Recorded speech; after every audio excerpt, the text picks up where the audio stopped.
آپ کو آگ بانی سنانا چاہتی ہوں۔ حضرت ابراہیم علیہ السلام اللہ تعالیٰ کے بہت پیارے نبی تھے۔ وہ اللہ تعالیٰ سے بہت محبت کرتے تھے۔ حضرت ابراہیم علیہ السلام لوگوں سے کہتے کہ ایک اللہ تعالیٰ کو مانو۔ ان لوگ کے زمانے کے بادشاہ کا نام نمرود تھا۔ نمرود نے حضرت ابراہیم علیہ السلام کو یہ بات بتانے سے روکا۔ حضرت ابراہیم علیہ السلام نہیں مانے۔ بادشاہ نے ان لوگ کو ڈرانے کی ایک ترتیب سوچی، بولا کہ یہ لوگوں کو نہیں پتا ورنہ میں تمہیں آگ میں ڈال دوں گا۔ حضرت ابراہیم علیہ السلام نہیں مانے۔ ان لوگوں نے لوگوں کو بتا دیا اور بادشاہ نے ایک بڑی آگ جلوائی۔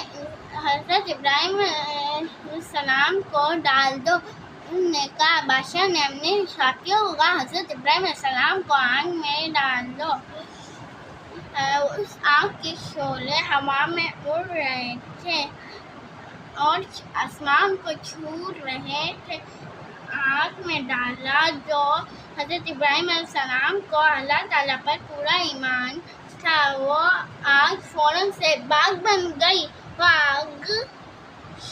وہ آگ سے نہیں ڈرے۔ جب ان کو آگ میں ڈالا گیا تو آگ فوراً سے باغ بن گئی۔ اللہ تعالیٰ پر پورا ایمان رکھنے کی وجہ سے حضرت ابراہیم علیہ السلام کو خلیل اللہ کہا جاتا ہے۔ شکریہ۔